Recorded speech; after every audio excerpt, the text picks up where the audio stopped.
ప్రభు శిష్యులు అనే శీర్షికలో మనం శిష్యుడైన ఆంద్రేయుని గురించి గత వారం అధ్యయనం చేయడం ప్రారంభించాం. ఆంద్రేయ తనంతట తానుగా ప్రభు దగ్గరికి వచ్చిన ఇద్దరు శిష్యుల్లో ఒకడు. ఈ గ్రంథకర్త యొక్క గొప్ప సంగతి ఏమిటంటే, యోహాను సువార్తలో యోహాను గ్రంథకర్త ఆయన గొప్పతనం ఏమిటంటే, ఇద్దరూ కలిసి వెళ్ళినా తన కంటే ఆంద్రేయను ముందు పెట్టడం అనేది యోహాన్లో కనిపించే గొప్ప ఆధిక్యత. అంటే ఉన్నది ఉన్నట్టు సత్యాన్ని రాయడమే ఆధిక్యత. సత్యాన్ని సత్యంగా చెప్పటం వేరు, సత్యాన్ని క్షేమం కోసం చెప్పటం వేరు, జరిగింది ఇతరులకు నష్టం కలిగించడానికి చెప్పటం వేరు. వ్యత్యాసం ఉంది రెండింటిలోనూ. నేను నాకు తెలిసింది చెప్పకుండా ఉండలేను అని కాదు, ఇతరులకు నష్టం కలిగించే వాటిని చెప్పటం వల్ల ప్రయోజనం ఏమి లేదు కదా. ఇతరుల ఆత్మలకు మేలు కలిగేది ఏమైనా ఉంటే ఖచ్చితంగా మనం చెప్పాలి. మనం చెప్పటం వల్ల విరోధభావంతో వాళ్ళ నుంచి వీళ్ళని, వీళ్ళ నుంచి వాళ్ళని వేరు చేసేటువంటి అది చెప్పమని కాదు. అక్కడ పరుని గుట్టు బయటపెట్టు అనే అపఖ్యాతి ఎప్పటికీ నిలిచి ఉండునన్న మాట జ్ఞాపకం పెట్టుకోండి. వాక్యాన్ని మీ ఇష్టానుసారంగా, మన ఇష్టానుసారంగా మనం వ్యాఖ్యానం చేయడానికో అన్వయించడానికో కాదు. ఇక్కడ ఆంద్రేయ గారు వెళ్ళారు, ప్రభువుని చూశారు, ప్రభుతో గడిపారు. తన తోటివాడైనటువంటి మరో శిష్యునితో కలిసి ప్రభుతో ఉన్నారు. ఆ దినము ఆయన వద్ద బస చేసిరి అని యోహాను సువార్త 1వ అధ్యాయం 39వ వచనంలో రాసింది. ఆ దినము ఆయన వద్ద బస చేశారని. బస చేసిన వారు ఒక విషయాన్ని కనుగొన్నారు. అదేమిటంటే, ఈయనే మెస్సియా అని. ప్రవక్తలందరూ ఎవరి కోసం ప్రవచించారో ఆయనే ఈయన అని, లేఖన వాగ్దానాలన్నీ ఎవరి వైపు ఎత్తి చూపిస్తున్నాయో ఆయనే ఈయన అని, ప్రపంచానికి రక్షణ కలుగు చేయగలిగిన వ్యక్తి ఈయనే అని వారు కనుక్కోగలిగారు. అది ఆ అవగాహన ఆంద్రేయకి వచ్చింది. వాస్తవానికి పెనుగులాడేటప్పుడు యాకోబు అడిగాడు, నీ పేరేమిటని. చెప్పలేదు ఆయన. కానీ ఆంద్రేయకి ఆయన పేరు తెలుసు, ఆయన ఎవరో కూడా తెలుసు. తెలిసినవాడు తన కర్తవ్యం, తన బాధ్యత ఏమిటి అంటే, ఇతరులకు ఆయన్ని పరిచయం చేయడం అనేది తన బాధ్యతగా అతడు భావించినప్పుడు మొట్టమొదటిగా ఎవరిని కలుసుకున్నాడు చూడండి. యోహాను సువార్త 1వ అధ్యాయం 41వ వచనం. ఇతడు మొదట తన సహోదరుడైన సీమోనును చూచి, మొట్టమొదటిగా మన రక్త సంబంధులు, మన ఇంటి వారి యొక్క రక్షణ బాధ్యత ప్రభువుని ఎరిగిన వారి మీద ఉంది. ఇక్కడ మనల్ని మనం తప్పకుండా పరిశీలన చేసుకోవాలి. పరిశీలన చేసుకోవడం మాత్రమే కాదు, దీని విషయమై మనం ప్రార్థించాలి, వారిని ప్రభు దగ్గరికి తీసుకొని రావాలి, ప్రభువును వారికి పరిచయం చేయాలి. ఇలా పరిచయం చేయడం అనేది, వెలుగు ఏమో అర్థమయ్యాక వెలుగు గురించి చెప్పకుండా ఎలా ఉంటారు? సత్యమేమో అర్థమైన తరువాత సత్యాన్ని గురించి ప్రకటించకుండా ఎలా ఉంటారు? జీవం ఏమిటో అర్థమైన తరువాత జీవాన్ని గురించి ప్రకటించకుండా ఎలా ఉంటారు? తాను పొందిన మేలు ఇతరులకు పంచండి, తాను పొందిన క్షేమం ఇతరులకు అందచేయండి, తాము పొందిన కాపుదల ఇతరులకు అందచేయండి. తాము దేవుని వద్ద నుండి పొందిన జీవాహారాన్ని ఇతరులకు కూడా పంచండి. ఇది ఆయన ఎరిగిన ప్రతి ఒక్కరి బాధ్యత. ఈసారి నా మనసుకు నూతనంగా అనిపించిన ఒక చిన్న తలంపు ఏమిటంటే, చెప్పటం వరకు మనం చేస్తే, పరిచయం చేయటం వరకు మనం చేస్తే, మిగిలిన పని అంతా ఆయనే చేసుకుంటాడు. మిగిలిన పని యావత్తు ఆయన చేస్తారు. ఖచ్చితంగా ఇందులో అనుమానం లేదు. సీమోనుతో ప్రభువు మాట్లాడారు. తీసుకొని రావడం వరకు ఆంధ్రేయ పని. ఇప్పుడు ఆ వ్యక్తిని వ్యక్తిగతంగా దగ్గరికి తీసుకుని ఆ వ్యక్తికి తానెవరో చెప్పడం కోసం, అతని అంతరంగానికి అర్థం అవడానికి ఒక అద్భుతమైన సత్యాన్ని ప్రభు చెప్పారు. ఆయన మాట్లాడుతూ, యోహాను కుమారుడు అయిన సీమోను అన్నాడు, నువ్వు నా దగ్గరికి రావడం ఇదే మొట్టమొదటిసారి, కానీ నాకు నువ్వే కాదు మీ నాన్న కూడా తెలుసు అని. ఎవరైనా సమస్తం ఎరిగిన దేవుణ్ణి నేను అనే సత్యం. ఈ మాట దగ్గర ఎవరైనా ఎప్పుడైనా నువ్వు కనపడగానే ఫలానా వారి అబ్బాయి కదా నువ్వు అంటే నీ మనసు ఏమైపోతుంది? మీకు ఎలా తెలుసండి అని అడగరా? ఖచ్చితంగా కదా. కానీ అదేమిటో సీమోను విన్నాడు, కానీ ఏమాత్రం రెస్పాండ్ అయినట్టు కనపడలే. కొంతమంది మొట్టమొదటిసారే ప్రతిస్పందిస్తారు, లోబడతారు, కానీ కొందరు మొదటిసారి ప్రతిస్పందించరు, లోబడరు. సీమోను, మీ నాన్న పేరు యోహానయ్య అని. నీ పేరు తెలుసు, మీ నాన్నగారి పేరు తెలుసు.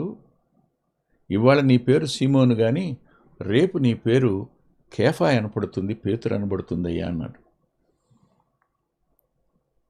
ఇక్కడ రెండో తలంపు ఏమిటంటే, ఆయన నీ గతం నాకు తెలుసు, నీ వర్తమానం నాకు తెలుసు, నీ భవిష్యత్తు కూడా నాకు తెలుసు. భూత భవిష్యత్ వర్తమాన కాలాలు ఎరిగిన వాడిని నేను అని సీమోనుతో చెప్పడం కదా ఆయన.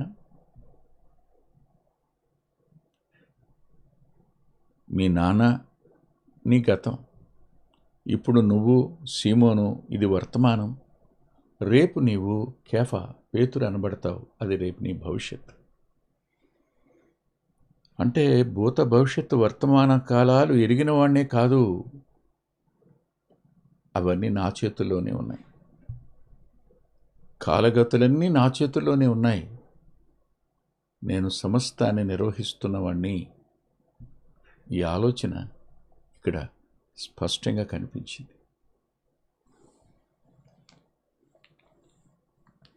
మాట్లాడాడు ఆయన. కేఫా ఎలా రెస్పాండ్ అయ్యాడు, సీమోన్ ఎలా రెస్పాండ్ అయ్యాడో రాయలేదు. సీమోన్ ఒక మాట చెప్పినట్టు లేదు, విన్నాడు, విని తన దారిని తాను వెళ్ళిపోయాడు. అయితే పరిచయం చేయడం మనం చేస్తే, వారిని వెంటాడి వారిని సంపాదించుకునే పని దేవుడు చేస్తాడు. ఇందులో అనుమానం ఏమీ అక్కర్లేదు. పరిచయం చేయటం వరకు బాధ్యతగా భావించండి. అటు తర్వాత ప్రార్థించండి. అవకాశం దొరికితే మళ్ళా మీరు మాట్లాడవచ్చు, వెళ్ళొచ్చు, తప్పు కాదు. కానీ మనం పరిచయం చేసి విడిచిపెట్టేస్తే ఎలా అని ఫీల్ కాకండి. ఆయన ఉన్నాడు, ఆయన పట్టించుకుంటాడు, ఆయన వెంటాడతాడు, ఆయన వారిని తప్పకుండా రక్షిస్తాడు.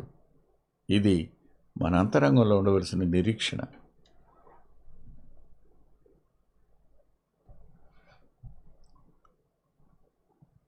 లేఖనంలో ఇది ప్రభువు సీమోనుతో కలిసిన మొట్టమొదటి సందర్భం. ఇది ఫస్ట్ ఎన్కౌంటర్. ఇది ఆయన ముట్టడి వేసినట్టు. కానీ రెండవసారి చూడండి, లూకా సువార్త 4వ అధ్యాయం. 4వ అధ్యాయంలో ఆయన 31వ వచనం నుండి మనం చదువుకుంటే గలిలయలోని కపెర్నహూము పట్టణానికి వచ్చారు ఆయన. అక్కడ ఆయన సమాజ మందిరంలో ఉన్నారు. సమాజ మందిరంలో బోధించారు. బోధించడమే కాదు, అపవిత్రాత్మ పట్టిన వాడిని ఒకరిని బాగు చేశాడు. తన అధికారాన్ని అక్కడ ఆయన చూపించారు. అటు తరువాత ప్రజలందరూ విస్మయం పొందారు.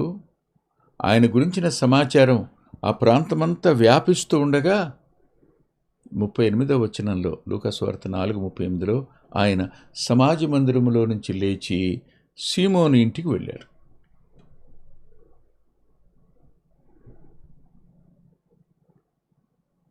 వ్యక్తిగతంగా వెలుపల కలుసుకున్న ఆయన ఆంధ్రకి తీసుకొని రాగా, ఇప్పుడు ఆ ఇంటిని దర్శించడానికి ఆయన వెళ్ళాడు. మనం పరిచయం చేస్తే ప్రభు ఆ ఇంటిని తప్పకుండా దర్శిస్తాడు అనేది మనం ఆయన యందు ఉంచవలసిన నిరీక్షణ. చాలా కుటుంబాలు చాలా మంచిగా ఉన్నట్టు కనపడతాయి, కానీ ఆ ఇంటిలో అడుగు పెడితే దుఃఖమే. ఆ ఇంటిలో అడుగు పెడితే వేదనే. ఆ ఇంటిలో అడుగు పెడితే ఎన్ని సమస్యలు. ప్రభువుని కలిగి ఉండి సమస్యలు ఉండడం వేరు, ప్రభువు లేకుండా సమస్యలు ఉండడం వేరు. ఈ రెండిటికి ఎంత వ్యత్యాసం ఉందో చెప్పడానికి వీలు కాదు. ప్రభువు ఉంటే నిశ్చయత ఉంటుంది, ప్రభువు ఉంటే నెమ్మది ఉంటుంది, ప్రభువు ఉంటే నిరీక్షణ ఉంటుంది. ప్రభువు లేని వారికి ఈ మూడు ఉండవు. వారు దుఃఖంలో ఉంటారు, కురింగిపోతారు. చివరి కొంతమంది మరణించడానికి కూడా తొందరపడతారు. ప్రభువు సీమోని ఇంటికి వెళ్ళాడు.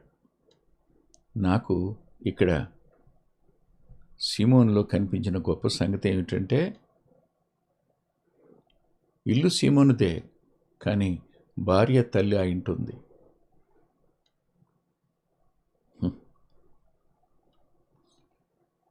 ఒక వృద్ధురాలిని అనారోగ్య పరిస్థితుల్లో తన దగ్గర అట్టిపెట్టుకోవడం అనేది అతనిలో ఉన్న మంచితనం.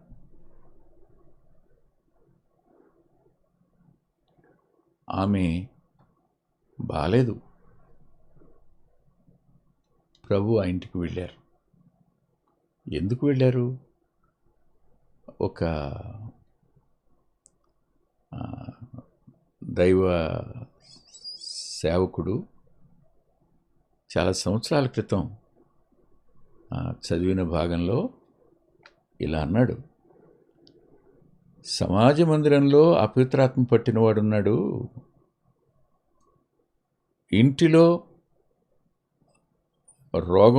రోగంతో బాధపడేవారున్నారు. ఆయన సమాజంలో నానావిధ రోగాల చేత బాధపడేవారున్నారు అనని 40వ వచనం చూపించాడు. ఆయన బాధలు లేని వ్యక్తి ఎవరూ లేరు. కష్టాలు లేని వ్యక్తులు ఎక్కడా కనపడరు. వారు ఏ స్థాయిలో ఉన్నా వారికి తగినంత, వారికి సంబంధించినంత, వారిని మానసికంగా శారీరకంగా బాధ పెట్టగలిగినంత శ్రమ ఉంటుంది. కొందరు ఓర్చుకోగలుగుతారు, కొందరు ఓర్చుకోలేరు. అంతే వ్యత్యాసం.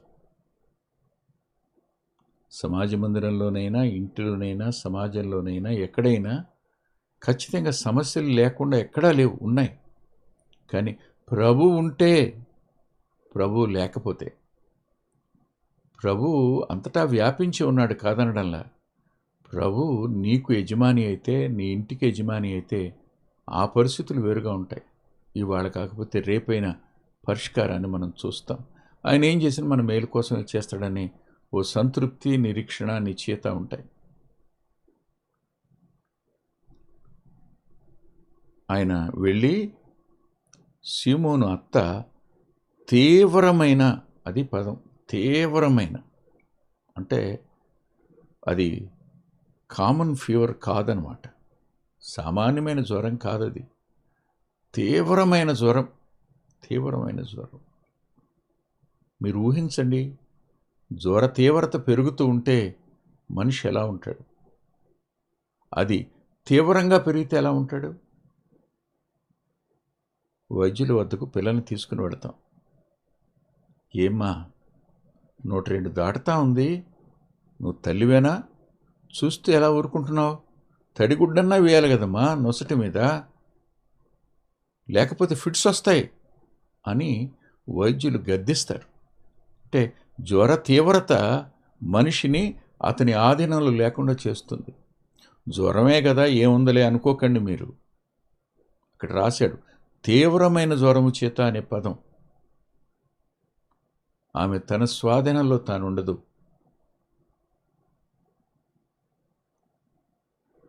తన మెదడు సంపూర్ణంగా స్పృహను కోల్పోయే పరిస్థితి ఏర్పడే ప్రమాదం ఉంది.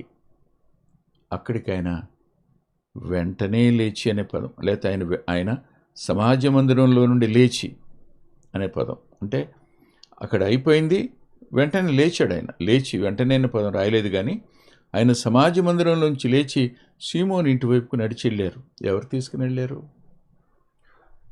నీళ్ళు ఎక్కడో కూడా ఆయనకు తెలుసు, ఆయనకేం చెప్పక్కర్ల అడ్రస్. మనకైతే లొకేషన్ పెట్టండి అంటాం, లొకేషన్ లేకపోతే వెళ్ళలేం మనం. ఆయనకి ఏ లొకేషన్ పెట్టక్కర్లేదు. అని నడుచుకుంటూ సీమోని ఇంటికి వచ్చాడు. వచ్చినవాడు ఆ తీవ్రమైన జ్వరంతో బాధపడుతున్న ఆమెను ముట్టడం రాశాడు చూడండి. ఆమె అతను వచ్చి ఆమె చెంత నిలబడి జ్వరాన్ని గద్దించాడు. ఆమె చెంత నిలబడ్డాడు, జ్వరాన్ని గద్దించాడు. అది ఆమెను విడిచిపెట్టేసింది. అక్కడ అపవిత్రాత్మ విడిచిపెట్టి రోగం విడిచిపెట్టబడిన పరిస్థితి కళ్ళ ముందుకు వస్తున్నప్పుడు ఎవరైనా దురాత్మల మీద సర్వాధికారం కలిగినవాడు, ప్రతి రోగం మీద అధికారం కలిగినవాడు, బాగు చేయగలిగినవాడు, బాగు చేశాడు. ఆ ఇంటికి సీమోను పిలిస్తే రాలా, తనంతట తానే వచ్చాడనిపిస్తుంటుంది నాకు.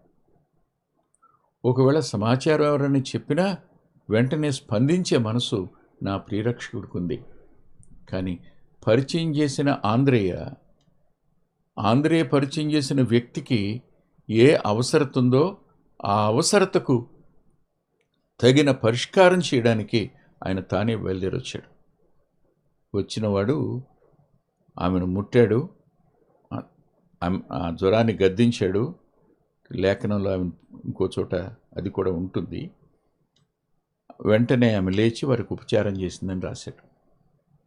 ఆ ఇంటిలో అప్పటి వరకు పడక మీద ఉన్న ఆమె లేచి ఎంత చురుగ్గా వారందరికీ ఉపచారం చేయడానికి, వారికి అనే పదం ఆయనకు మాత్రమే కాదు, ఆయన వెంట వచ్చిన వారందరికీ ఆమె ఏం చేసి పెట్టిందో మనకు తెలీదు, రాయలేదు. అయిపోయింది. గతంలో ప్రభు మాట్లాడారు సీమోన్తో, అప్పుడు ఆయన స్పందన ఏం కనిపించలే. ఇది రెండవది. ఇప్పుడు కూడా ఆయన స్పందన ఏమీ కనిపించలే. కొంతమంది తమను గురించి చెప్పినా మౌనంగానే ఉంటారు, తమ ఇంటికి వచ్చి బాగు చేసిన మౌనంగానే ఉంటారు, ఏమి రెస్పాండ్ కారు. ఇలాంటి వారు ఉంటారు. అయినా ప్రభు విడిచిపెట్టేసే మనస్తత్వం కలిగిన వాడు కాడు ఆయన. అందుకనే 5వ అధ్యాయంలో ఆయన ఆ సముద్ర తీరాన్న, గెన్నెసరేతు సరస్సు తీరాన్న 2 దోణిలు ఉన్నాయి. అందులో సీమోను దోణి దగ్గరికి వచ్చాడు. వచ్చినవాడు రాస్తాడు, అడిగి కూర్చుండి, 3వ వచనం, అతనిని అడిగి కూర్చుండి కొంచెం త్రోయమని అడిగాడు. ముందుది వెనక, వెనకది ముందు రాసిన ట్రాన్స్లేషన్లో వచ్చిన సమస్య అదంతే. అడిగి కూర్చుండి తోయమని చెప్పాడు. బాగుంది. కూర్చుండి సమూహానికి బోధిస్తున్నాడు. జనసమూహాలు విస్తారంగా వచ్చారు. ఆయన నిలబడడానికి చోటు లేదు. ఆయన వారి నుండి కొంచెం దూరంగా ఆ దోణిలో ఎక్కి సముద్రంలోనికి వెళ్ళి అక్కడ ఆపిన తరువాత చెప్పడం ప్రారంభించారు. ఏం బోధించారో ఏమిటో ఏమీ రాయలేదు. ఆయనకి విస్తారమైన జనసమూహం ఎంత ప్రాధాన్యత కలిగిందో వ్యక్తిగతంగా నువ్వు కూడా అంతే ప్రాధాన్యత కలిగిన వాడివి. ఆయన జనసమూహాలను పట్టించుకునేవాడే వ్యక్తిగతంగా ప్రతి వ్యక్తిని పట్టించుకునే దేవుడు ఆయన. ఈ సత్యం మనం ఆయనకు పరిచయం చేస్తే మిగిలిన యావత్తు పని ఆయన తాను జరిగిస్తారు అనేది మనం నేర్చుకోవలసిన మరో పాఠం ఇది. ఆయన ఎక్కి కూర్చుండి జనసమూహంతో మాట్లాడిన తరువాత బోధించుట చాలించిన తరువాత ఎంతసేపు మాట్లాడారో తెలియదు. అంతసేపు అత్యంత సమీపంగా ఉండి విన్నదెవరు? సీమోను. తనని గురించి విన్నాడు, తన ఇంటిలో చేసిన కార్యాన్ని చూచాడు. ఇప్పుడు వారందరికీ బోధించడం తాను విన్నాడు. దగ్గరగా ఉండి విన్నాడు, చాలా సమీపంగా ఉండి విన్నాడు. అదే ధోనిలో ఉండి విన్నాడు. ప్రభు ఉన్న ధోనిలో సీమోను ఉండే ఓ గొప్ప ఆధిక్యత అతనికి లభించింది. ప్రభు ఉన్న చోట నువ్వు ఉండడం, ప్రభు సన్నిధిలో నీ ఉండడం, ఇంతకు మించిన భాగ్యం మరొకటి ఉండదు. ఇది ఎంతైనా ఎంతైనా ఎంతైనా వాస్తవం. అప్పుడు ఓ మాట ఆయన అన్నారు, కొంచెం లోపలికి నడిపించు అని. కొంచెం లోపలికి నడిపించిన తరువాత నువ్వు లోతుకు నడిపించు అన్నాడు. నడిపించాక చేపలు పట్టడానికి మీ వలలు వేయుడి అన్నాడు. ఇక్కడ మీ వలలు వేయుడి అనే పదం దగ్గర నాకేమనిపించిందో చెప్పనా? ఈ దోణిలో ఆంద్రే కూడా ఉన్నాడు అనిపించింది. దోణి సీమోనుదే, కానీ ఇంకో దోణి యోహాను అతని సహోదరునిది రాసుంటుందన్నమాట. ఇప్పుడు ఈ దోణిలో ఆంద్రే ఉన్నాడు. అందుకనే మీ దోణిలు, మీ అనే పదం బహువచనం కదా. ఆ వలను మీ వలలు వేయండి అన్నప్పుడు ఆ వలను ఆంద్రే కూడా పట్టుకున్నాడు అనమాట. తన సోదరుని యొక్క వలని తాను పట్టుకున్నాడు. వల ఇద్దరిది ఏమో, దోణి సీమోనుదైనా. అప్పుడు ఆంద్రే ఏం మాట్లాడలే, మౌనంగానే ఉన్నాడు. సీమోనే అన్నాడు, ఏమని? ఏలినవాడా అని. సీమోను పేతురు నోటి నుంచి వచ్చిన మొట్టమొదటి మాటది ఏలినవాడా అని. ఏలినవాడా అనే పదం పరిపాలకునికి వాడే పదం, ప్రభువుకి వాడే పదం. ఏలియాకి ఈ 3 సందర్భాల్లో అర్థమైంది ఏమిటంటే, he is not a common man, he is the real ruler అని. ఏలినవాడా అంటూ రాత్రంతయు మేము ప్రయాసపడ్డాం, రాత్రంతా ప్రయాసపడ్డాం, కానీ మాకేమీ దొరకలేదు. రాత్రంతా ప్రయాసపడ్డాం కానీ మాకేమీ దొరకలేదు. ఆలోచించండి ఇప్పుడు. ఆ ప్రయాస అంతటి వెనక దొరికిందేమిటి? ఒట్టిపోయిన తనం. ఇక్కడ అనుభవజ్ఞులు చెప్పే మాట ఏమిటంటే, రాత్రివేళ చేపలు లోతులో ఉంటాయని, పగటి వేళ చేపలు ఒడ్డు వైపుకి వస్తాయని చెప్తారు. అంటే మానవ పరిజ్ఞానానికి భిన్నంగా లోతుకు వెళ్ళనిమ్మని చెప్పడం ఆయన. మానవ జ్ఞానానికి మించి కార్యం చేయగలిగిన శక్తిమంతుడు ఆయన అనే సత్యం వెళ్ళాక మీ వలలు వేయండి అంటే వేశారు. అప్పుడు లాగుతున్నప్పుడు అది రాలేదట ఆ వల. అప్పుడు ప్రక్కన ఉన్న వారిని కూడా పిలిచారని ఉంది. అంటే యోహాను యాకోబులు కూడా వచ్చారన్నమాట. వల పిగిలిపోయే పరిస్థితి ఉంది. చేపలన్నీ 2 దోణెలు నింపారు. నింపిన తరువాత ఒక ఆశ్చర్యకార్యం జరిగింది. సీమోను ఆయన ఎవరో గుర్తించాడు. ఆయన అధికారాన్ని, ఆయన జ్ఞానాన్ని గుర్తించడం కాదు, ఆయన పరిశుద్ధుడని గుర్తించాడు. ఇంత తన వెంట పడుతున్నా నేను ఆయనకు దూరస్తునిగానే ఉన్నాను. కారణం సంపాదన పోతుందనేమో, వ్యాపారం పోతుందనేమో, ఏమో మనకు తెలీదు కారణం ఏమిటో. కానీ ఇప్పుడు ఆ చేపల రాశిని చూసి అన్నప్పుడు అర్థమయ్యేది ఏమిటంటే, ప్రభు లేకుండా వల ఒట్టిపోతే ప్రభు కలిగినప్పుడుండే సంతృప్తి గొప్పది అనే ఓ అద్భుతమైన భావం ఇక్కడ స్పష్టంగా కనపడుతుంది. అప్పుడు తానెవరో గుర్తించినవాడు అతడు మోకాళ్ళ ఎదుట, యేసు మోకాళ్ళ ఎదుట సాగిలపడ్డాడు. యేసు మోకాళ్ళ ఎదుట పడ్డాడని 5వ అధ్యాయం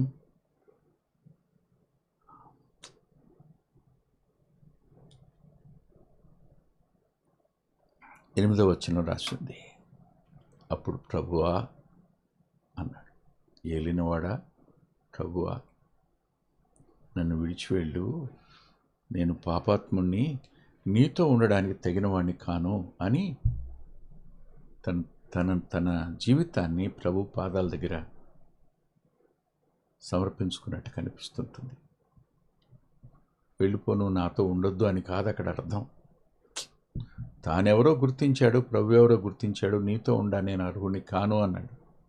అప్పుడు ఆయన అన్నాడు, లేదు సీమోను, నన్ను వెంబడించు, నేను నిన్ను మనుషులను పట్టే జాలరుగా చేస్తానని పరిచయం చేసింది ఆంద్రేయ.